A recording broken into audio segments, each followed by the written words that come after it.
The 44th will be speaking to Amendment 3 and 3A.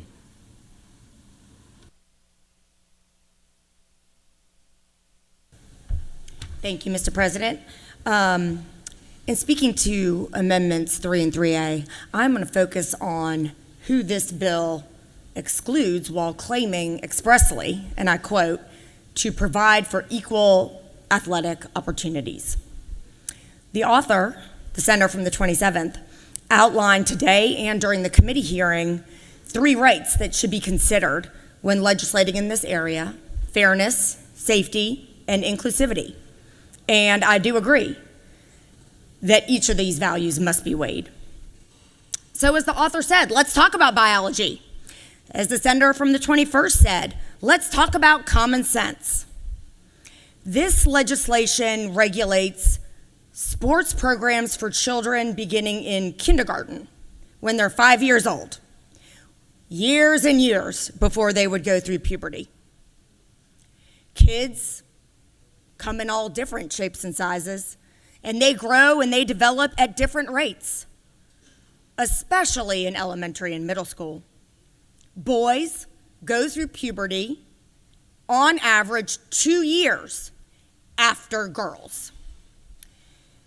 So when we're talking about biology and we're talking about common sense, it's abundantly clear that, to another talking point used today, there is no biological advantage when you're talking about the young children being swept up in this bill. The values at those ages of safety and fairness, much less an issue, if they're an issue at all.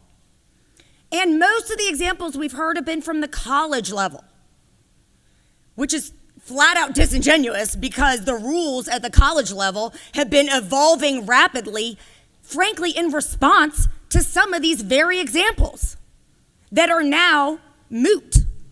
And frankly, that's as it should be. That's as it should be. But it makes the debate today a farce. And anyway, all of those rationales evaporate when we're considering younger kids. By including elementary and middle school children in the bill, we're creating a situation where some kids won't be excluded just because of the words on the page, but also because they'll be uncomfortable, they'll be shamed, they might be bullied. Sports are such a cultural experience interwoven throughout our communities, the American experience throughout our childhoods.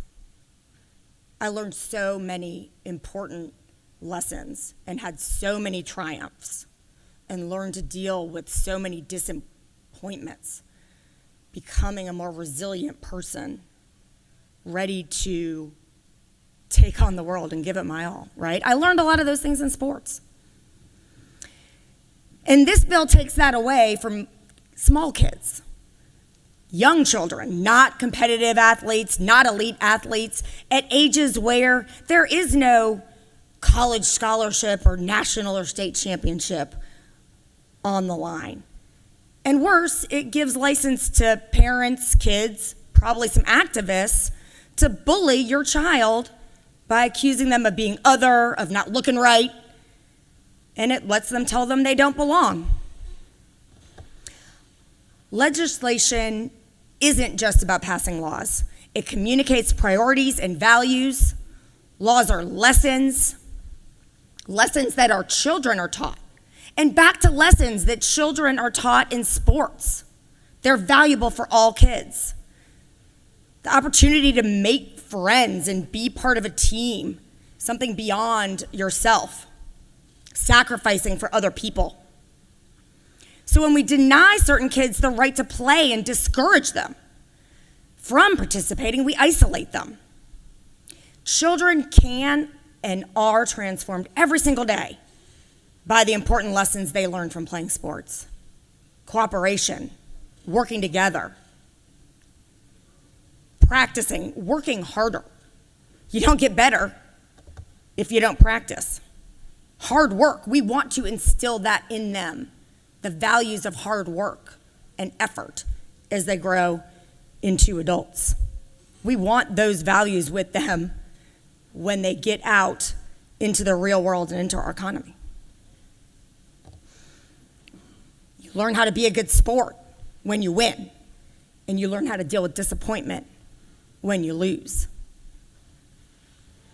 So drawing a bright line by not allowing small, young, prepubescent children to participate on sports teams aligned with their gender identity has nothing to do with fairness or safety.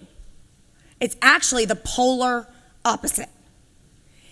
And through that polar opposite, we can see what the bill is really about: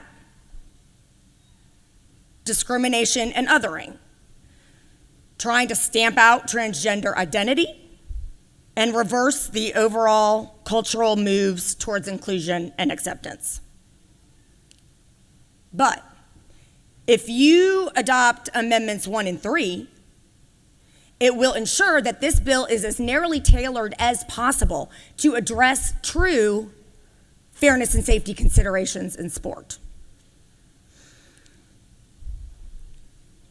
And if you are authentic about caring about fairness and safety in girls' sports, you will also pass Amendment 2.